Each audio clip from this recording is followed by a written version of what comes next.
La rebelión de 1970 en Bolivia, una lucha por la justicia social y la reforma agraria, también conocida como la guerrilla de Teoponte, fue un acontecimiento sociopolítico significativo en la historia de este país. Esta rebelión fue un intento fallido por parte de un grupo de guerrilleros liderados por el Che Guevara y otros líderes bolivianos pertenecientes a la izquierda para derrocar al gobierno boliviano y establecer un gobierno socialista. Esto fue marcado por protestas generalizadas, huelgas y demandas de reforma agraria y justicia social. El plan de la guerrilla era establecer un campamento base en la zona montañosa de Teoponte, desde donde se propuso iniciar la lucha armada contra el gobierno de Bolivia. La idea era crear un foco guerrillero que pudiera expandirse a otras regiones del país y atraer a sectores descontentos de la población al proyecto revolucionario. En noviembre de 1966, el Che Guevara llega a Bolivia junto a un grupo pequeño de guerrilleros para iniciar la preparación de la insurrección.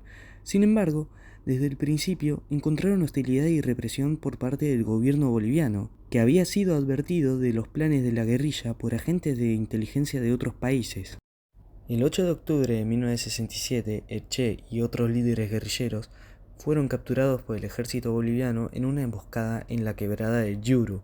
Tras su captura, el Che fue ejecutado sumariamente por las Fuerzas Armadas bolivianas, con la aprobación y el respaldo del gobierno de Estados Unidos. A pesar de su fracaso, la guerrilla de Teoponte tuvo un impacto significativo en la historia política de Bolivia. La rebelión se convirtió en un símbolo nacional de la lucha contra el imperialismo y la opresión, y la figura del Che se convirtió en un ícono de la lucha por la justicia social y la liberación en todo el mundo. Las causas de la rebelión. La primera era la desigualdad de tierras. La población rural de Bolivia enfrentó una grave desigualdad de tierras, con un pequeño número de terratenientes ricos controlando la mayoría de las tierras cultivables.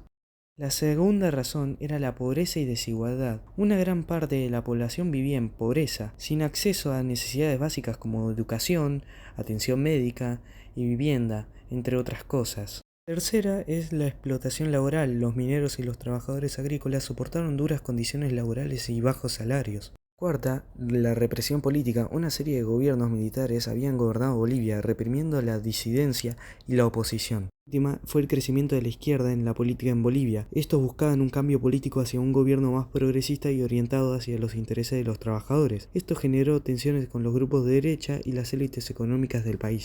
Los resultados de esto fueron, como en primera, la reforma agraria. La rebelión condujo a una importante redistribución de tierras, beneficiando a muchos campesinos y comunidades indígenas. La segunda fue los cambios sociopolíticos. La rebelión contribuyó a un sistema político más inclusivo y dio voz a los grupos marginados.